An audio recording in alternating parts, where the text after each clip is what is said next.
बहुत बहुत धन्यवाद। आदरणीय सर उपाध्याय सर आ रहे हैं। जी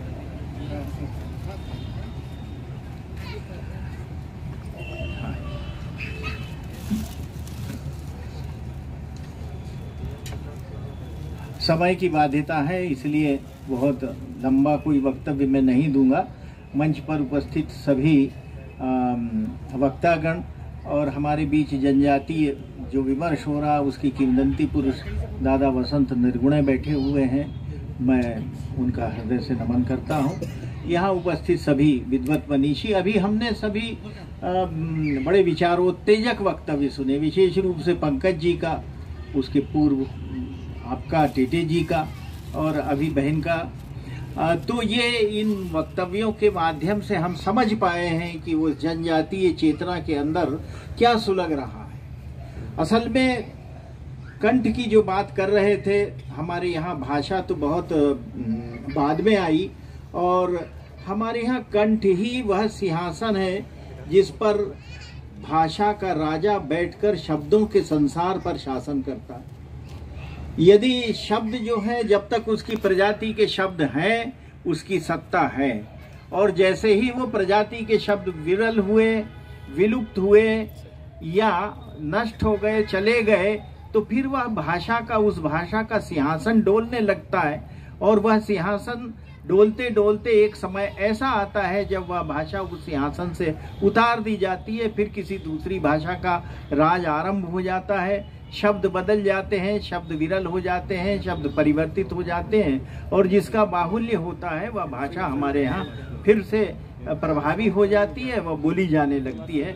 जनजातीय भाषाओं के संदर्भ में अभी हमने बहुत विचारोत्तेजक वक्तव्य सुने, और ये बहुत महत्वपूर्ण बात पंकज जी ने रेखांकित की कि भाई हमारे यहाँ की जो अभिजातीय रूप से या शहरी भाषाएं हैं या बोलियां हैं वो तो विलुप्त होती है, लेकिन क्यों नहीं होती भीली विलुप्त? 5000 वर्षों की परंपरा से यह चली आ रही है, तो इसकी वैज्ञानिकता कम से कम हम जाने।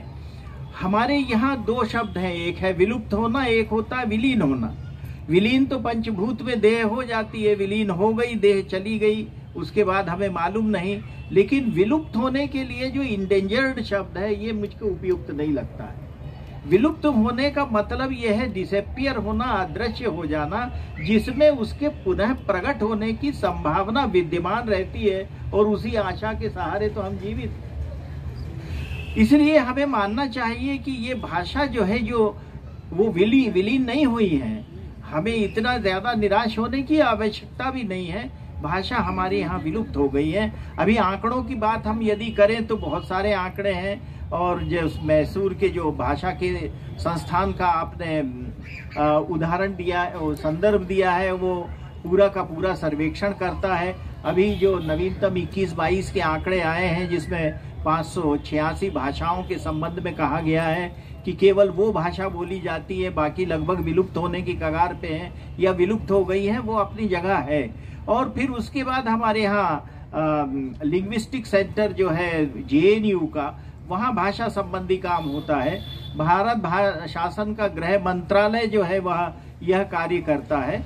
और इसके अलावा हो सकता है विवाद हो या उनके संबंध में कोई कंट्रोवर्सी हो, लेकिन फिर भी एक बड़ा काम डॉक्टर गणेश देवी ने किया है।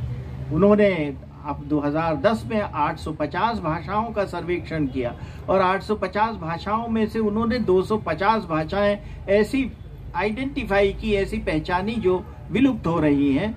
इसके अलावा फिर हमारे यहाँ यह आंकड़ा भी आया कि 197 भाषाएं हमारे यहाँ विलुप्त होने की कगार पे हैं। हमारे यहाँ सबसे ज्यादा विलुप्तीकरण वैश्विक स्तर के ऊपर हो रहा है, तो वो विलुप्तीकरण हो रहा है रूस में, अमेरिका में, और तीसरे नंबर पे भारत है। और बहन ने जैसा अभी बताया, ये भी कहा जा रहा है कि हर 2 हफ्ते में हमारे यहाँ एक भाषा मृत हो रही है। ये आंकड़े तो हैं अपनी जगह, लेकिन जो मुद्दा है वो ये है कि भाषा का विलुप्तीकरण जो है वो क्यों हो रहा है। और ये मैं बात मानता हूँ, ये भाषाविदों ने भी बात कही है कि कोइतूर भाषाओं के खिलाफ षड्यंत्र रचा जा रहा है। जो कोइतूर भाषाएं हैं, जो जनजातीय भाषाएं हैं, और बहुत अच्छी बात है कि कम से कम झारखंड में ये जागृति है। हमारी महामहिम डॉक्टर द्रौपदी मुर्मू की अध्यक्षता में एक बार जब वो राज्यपाल थी तो भाषा संबंधी एक विमर्श हुआ था, और डॉक्टर रघुनाथ मुर्मू हैं वहाँ जिन्होंने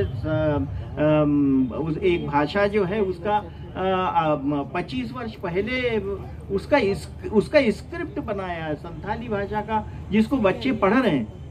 झारखंड में ये काम हो रहा है और वहाँ ऐसा निरंतर विमर्श होता है। तो ये विलुप्त होने के तो अनेक कारण हैं, उनमें कारकों को 51 कारक गिनाए गए हैं। और इसके संबंध में जैसा हमारे यहाँ झारखंड में काम हुआ, मैं ऑस्ट्रेलिया में सिडनी में गया और वहाँ मैंने देखा, वहाँ नेशनल यूनिवर्सिटी ऑफ ऑस्ट्रेलिया के प्रोफेसर लैंडेन ने बड़ा काम किया।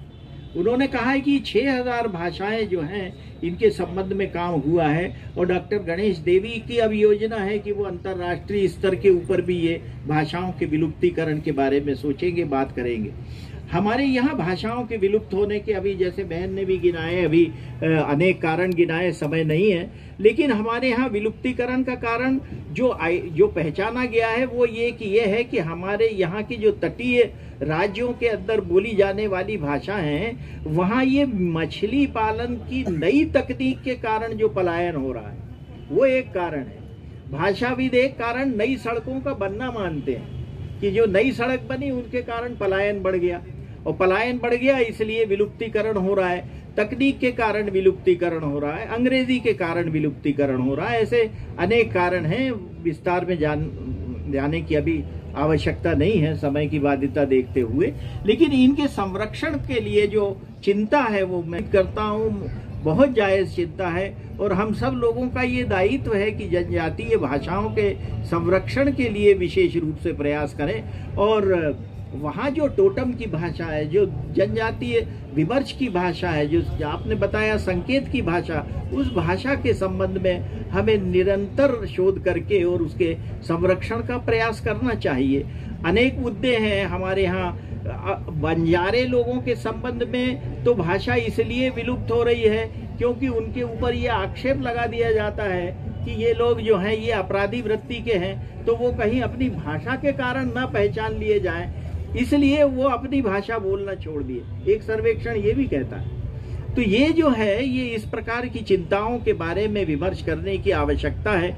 और मैं भी और हम सब अनुभव करते हैं कि विश्व रंग ने यदि ये मंच दिया तो ये मंच जो है वो हम सब लोगों के लिए एक निश्चित ही एक प्रस्थान बिंदु सिद्ध होगा। एक आगे की दिशा जो है वो हमें मिलेगी। भाषा के पुनरुद्धार के संबंध में यदि कोई बात की जाए तो मैं नहीं समझता हूं कि इसके पुनरुद्धार करने की आवश्यकता है। क्योंकि पुनरुद्धार जो है वो तो भाषा का हम अपने प्रयासों के माध्यम से करेंगे तो वो पुनरुद्धार स्वयं हो जाएगा।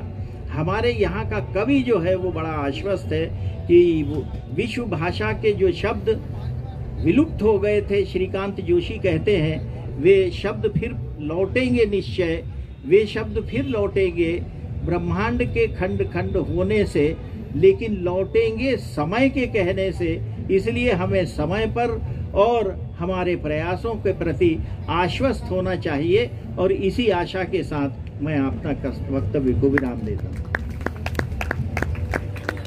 बहुत बहुत धन्यवाद आदरणीय उपाध्याय सर। इस क्रम में मैं आग्रह करूंगा, 2 पुस्तकों का यहाँ पर लोकार्पण होना है। एक पुस्तक है लिपिबद्ध होना, लेखिका डॉक्टर रचना नेगी जी हमारे बीच में है। आप प्रोफेसर हैं दिल्ली विश्वविद्यालय में, आपसे आग्रह है कृपया मंच पर पधारें। और एक पुस्तक जिनका शीर्षक है आदरणीय हीरा मीणा जी की पुस्तक है वाचिक साहित्य की पुरखोती परंपराएं और गीत, उनसे भी आग्रह कृपया अपनी पुस्तक का लोकार्पण कराएं। आ जाइए आप फोटो खींचिएगा। पारस अच्छी फोटो खींच। पारस आप लीजिए।